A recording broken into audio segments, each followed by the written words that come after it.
semuanya, pada kesempatan kali ini, kami akan membahas mengenai sejarah pemikiran ekonomi. Sebelum masuk ke pembahasan materi, kami akan memperkenalkan diri terlebih dahulu. Seperti kata pepatah, tak kenal maka tak sayang. Perkenalkan kami dari kelompok 7, saya Valen Cecilia Michelin dengan NIM 2021047 dan rekan saya. Perkenalkan, nama saya Ririn dengan NIM 2021123. Baiklah, untuk mempersingkat waktu, kita langsung masuk ke materinya.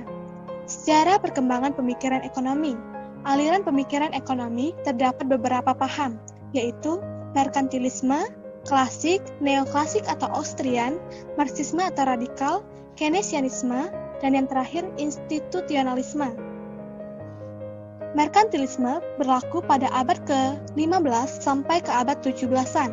Klasik berlaku pada abad ke-18 dan 19, neoklasik atau Austrian berlaku pada periode tahun 1900-an sampai 2000-an.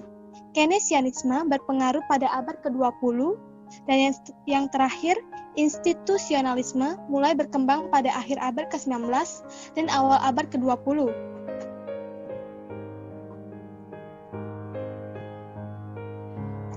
Merkantilisme itu sendiri berasal dari kata mercantile dan merchant. Mercantile adalah sesuatu yang terkait dengan dagang atau perdagangan, sedangkan merchant berarti pedagang. Merkantilisme adalah suatu paham atau politik ekonomi dengan tujuan utama mengumpulkan emas dan perak sebanyak-banyaknya ke dalam kas negara dengan melakukan kegiatan perdagangan yang diatur oleh negara untuk mendapatkan neraca perdagangan aktif, yaitu nilai ekspor lebih besar dari nilai impor.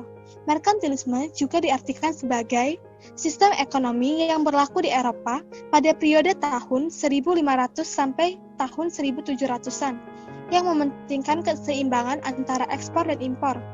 Merkantilis adalah penganut merkantilisme atau orang yang percaya dengan pentingnya perdagangan dalam pembangunan ekonomi suatu negara. Selanjutnya, prinsip dasar ekonomi merkantilisme. Negara akan kaya dan kuat hanya melalui perdagangan. Merkantilis akan berupaya mendapatkan barang sebanyak mungkin dengan harga murah.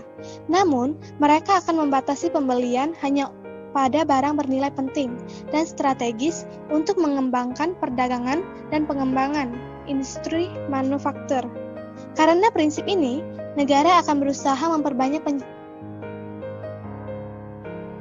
jualan barang atau memperbanyak ekspor, batasi pembelian atau menekan impor.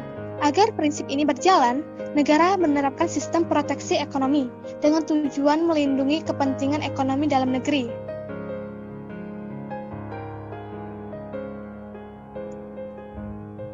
Karakteristik kebijakan ekonomi merkantilisme. Menekan konsumsi dalam negeri serendah mungkin demi menambah cadangan keuangan negara. Negara menerapkan kebijakan upah buruh semurah-murahnya dan tanpa kenaikan. Masyarakat diusahakan hidup pada level subsisten. Barang mewah hanya dikonsumsi pejabat negara dan orang kaya. Negara menerapkan kebijakan pajak tinggi. Investasi dalam negeri berarti pengembangan infrastruktur yang mendukung perdagangan, pertanian, dan kekuatan militer. Kekayaan negara hanya dinilai dengan seberapa banyak uang, emas, dan perak yang bisa dikumpulkan. Menerapkan kebijakan monopoli, ekonomi dikuasai oleh kaum pedagang.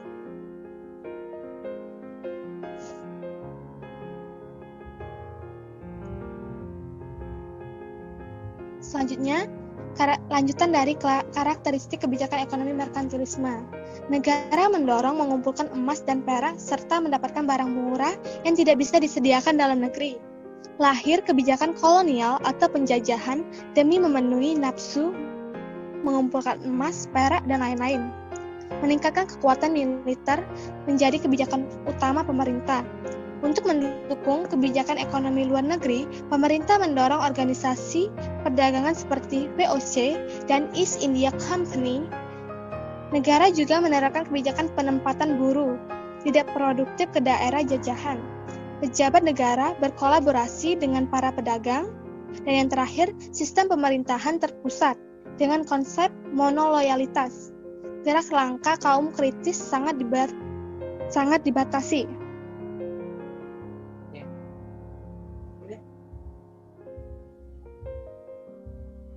Selanjutnya, negara pendukung utama sistem ekonomi merkantilis. 1. Inggris di masa kekuasaan Ratu Elizabeth. 2. Perancis zaman pemerintah Raja Louis IV. Ketiga, Rusia zaman Peter the Great. Keempat, Jerman atau Prusia di masa Frederick the Great. Merkantilisme di Jerman dilaksanakan pada masa pemerintahan Frederick Wilhelm I pada tahun 1713 sampai 1740 dan pada masa Frederick Agung dari Prusia yang memerintah pada tahun 1740 sampai 1786. Merkantilisme di Jerman disebut kameralisme. Dan yang terakhir, negara Spanyol, Belanda, dan Austria. Merkantilisme di negeri Belanda dilaksanakan dengan memberikan hak monopoli perdagangan di wilayah sebelah timur Tanjung Harapan kepada VOC pada tahun 1602, sedangkan untuk wilayah sebelah barat Tanjung Harapan, hak monopoli diberikan kepada WIC yang baru didirikan pada tahun 1621. Kegiatan perdagangan WIC mencakup wilayah pantai barat Afrika sampai pantai timur Amerika. Perdagangan budak berlian dari Afrika ke Amerika banyak memberikan keuntungan kepada WIC.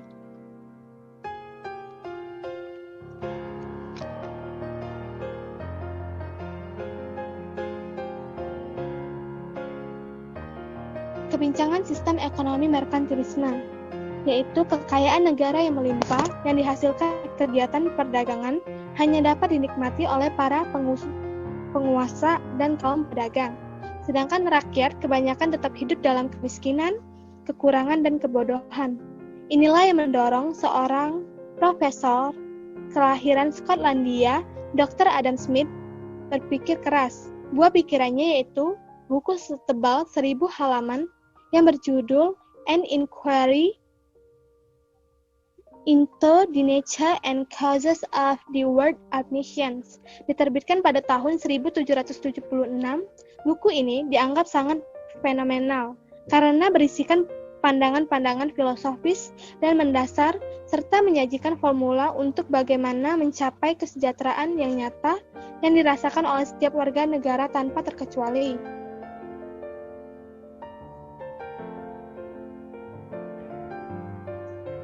Selanjutnya, pemikiran ekonomi klasik.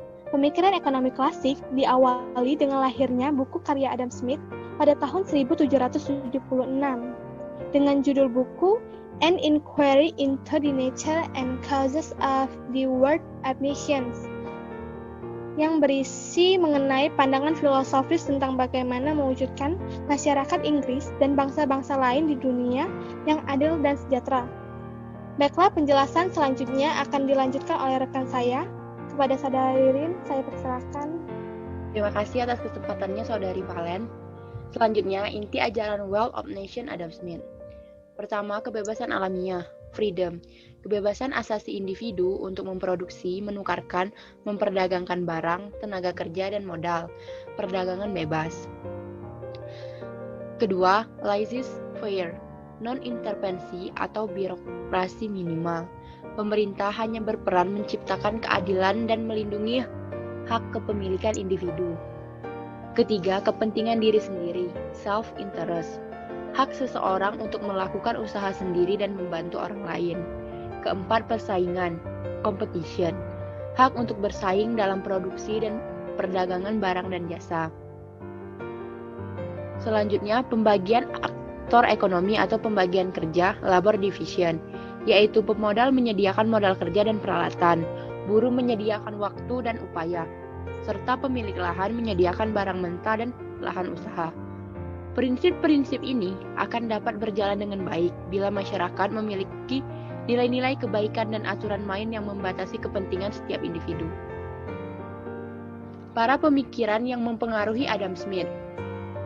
Aristoteles mengajarkan pentingnya hak milik pribadi yang dianggapnya dapat membuka peluang bagi orang untuk berderma dan cinta sesama. Doktrin Katolik dan skolastik Spanyol. Doktrin Katolik mengajarkan penghematan, kerja keras, kesederhanaan, mengecam riba, dan kerja tidak produktif. Skolastik Spanyol berpandangan bahwa harga barang yang adil adalah yang didapatkan di pasar umum. Kaum ini juga mendukung asas laissez-faire. Montesquieu, pembagian kekuasaan filsuf ini telah menginspirasi Adam Smith mengenai adanya pembagian kerja dalam pengembangan ekonomi. Selain itu, pernyataan Montesquieu bahwa semangat berdagang akan menurunkan nafsu perang dan kesewenang-wenangan kekuasaan politik juga berpengaruh. Invisible hand. Istilah invisible hand atau tangan gaib pertama kali disampaikan oleh Adam Smith untuk mengungkapkan suatu keyakinan akan adanya kekuatan yang mampu mendistribusikan kekayaan kepada setiap individu, sehingga akan tercapai kesejahteraan yang merata. Ia yakin individu-individu yang bebas berusaha, memanfaatkan kapital dan tenaga kerja untuk kepentingan diri mereka sendiri akan didorong oleh sebuah kekuatan untuk mempromosikan kepentingan publik. Belakangan diyakini bahwa invisible hand ini adalah kekuatan pasar. Keyakinan Adam Smith mengenai ajarannya. Ia yakin bahwa kapitalisme yang berbasiskan kebebasan individu untuk berusaha dapat meningkatkan kesejahteraan masyarakat. Hal ini diyakini pula oleh para pengikutnya. Seorang profesor, Stanley Liebergard, membandingkan kehidupan ekonomi masyarakat Amerika Serikat pada tahun 1900 dan 1970. Hasilnya sebagai berikut. Fasilitas rumah tangga yang dimiliki, toilet, air ledeng, pemanas, listrik, kulkas, mobil. Bisa kita lihat, total keluarga yang memilikinya di tahun 1900 dan total keluarga yang memilikinya di tahun 1970 terus mengalami peningkatan. Perkembangan pemikiran ekonomi klasik ada dari David Ricardo di tahun 1772 sampai 1823.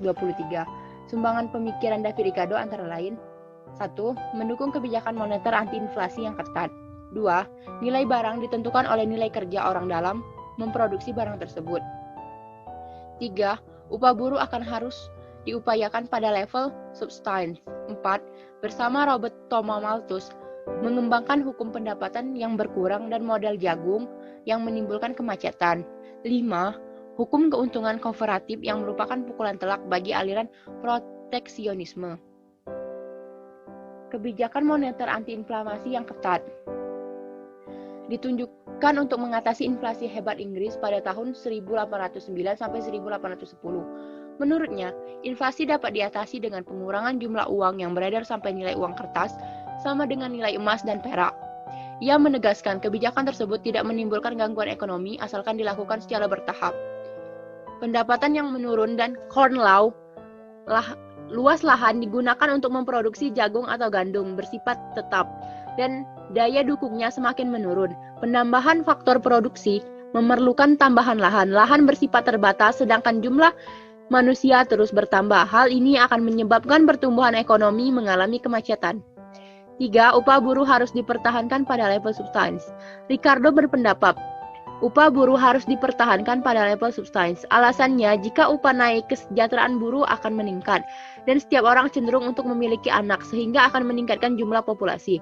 Semakin tinggi populasi, semakin banyak mulut yang harus diberi makan. Sementara lahan pertanian sebagai faktor produksi bersifat tetap, ini membahagiakan bagi pertumbuhan ekonomi. 4. Keuntungan kooperatif yang menguntungkan. Perdagangan bebas akan menguntungkan kedua pihak dan akan mendorong setiap negara melakukan spesialisasi untuk membuat produk unggulan, walaupun ia telah mendapatkan keuntungan absolut dari suatu produk tertentu. Sebuah negara atau individu yang memiliki keuntungan absolut dari memproduksi suatu barang atau jasa akan lebih mendapatkan keuntungan jika sebagian dari faktor produksi tersebut dilakukan oleh orang lain. 5. Nilai barang ditentukan oleh nilai kerja. Ricardo berpendapat nilai barang ditentukan oleh nilai produksi, yaitu harga barang ditentukan semata oleh biaya produksi. Semakin tinggi biaya pembuatan suatu barang, maka harganya atau nilai intrinsiknya semakin tinggi. Namun, ia mengecualikan barang lukisan, barang antik, buku, permata.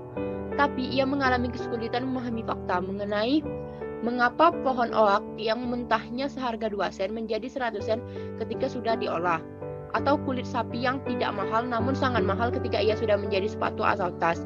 Semahal itukah biaya produksinya? Ia tidak mampu menjawab pertanyaan ini sampai ia mati. Upaya Ricardo mencari nilai intrinsik dari sebuah benda dianggap sebuah pencarian yang sia-sia. Kejahatan Ricardian. Pengembangan model-model matematik dalam ilmu ekonomi yang dikembangkannya dianggap oleh sebagian ekonom sebagai kejahatan Ricardian. Sebagian ekonom menyebutnya metodologi abstrak atau ekonomi papan tulis. Disebut kejahatan karena ada pemisah yang kronis antara teori dan sejarah, teori dan fakta. Ilmu ekonomi dipisahkan dari masa lalu, sekarang, dan masa yang akan datang. Metodologi berdasarkan penalaran deduktif yang sangat matematis tanpa mengacu pada sejarah, sosiologi, dan filsafat. Pembentukan model yang abstrak dan berdasarkan asumsi atau asumsi yang tidak realistis merupakan sebuah kejahatan karena menyesatkan. Perkembangan pemikiran ekonomi klasik. Ada lagi dari Jean Baptiste Say di tahun 1767 sampai 1832.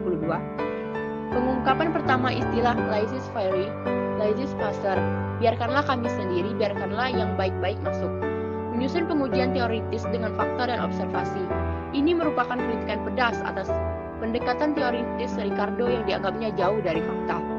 Menyusun teori utilitas subjektif sebagai pengganti nilai kerjanya Adam Smith dan Ricardo. Ia mengatakan nilai barang atau jasa ditentukan secara subjektif oleh konsumen. Karena itu, konsumen pula yang menentukan jumlah barang yang harus diproduksi. Namun, produsen juga berkontribusi dalam menentukan nilai barang melalui kumulasi biaya perubahan input menjadi output. Permintaan dan penawaran bersifat subjektif. Elastisitas penawaran permintaan tidak pernah bisa diprediksi secara pasti. Ekonomi bersifat kumulatif. Hukum pasar Jean Baptiste. Penawaran menciptakan permintaan, atau penawaran X menciptakan permintaan Y. Ilustrasinya, petani yang menjual hasil panen X menyebabkan petani tersebut punya uang untuk membeli komoditas selain X. Contoh lain, bisnis yang menguntungkan akan menciptakan pekerjaan dan permintaan atas barang dan jasa. Pertumbuhan ekonomi dimulai dengan meningkatkan produktivitas. Pengeluaran produksi harus selalu di atas konsumsi. Untuk meningkatkan ekonomi suatu negara, maka pemerintah negara tersebut harus mendorong produktivitas yang tinggi, maka pasar akan mengikuti. Ringkasan hukum C. Sebuah negara tidak bisa punya terlalu banyak kapital. Investasi merupakan basis pertumbuhan ekonomi. Konsumsi bukan hanya tidak menambah kekayaan, tapi bahkan menghambat pertumbuhan ekonomi. Permintaan disebabkan oleh produksi atau penawaran. Kekurangan permintaan atau overproduksi bukan penyebab gangguan ekonomi. Gangguan dalam perekonomian hanya terjadi jika barang tidak diproduksi dalam proporsi yang tepat. Baiklah, sekian penyampaian dari kami. Jika ada kesalahan kata kami mohon maaf, dan semoga video ini bisa bermanfaat guys.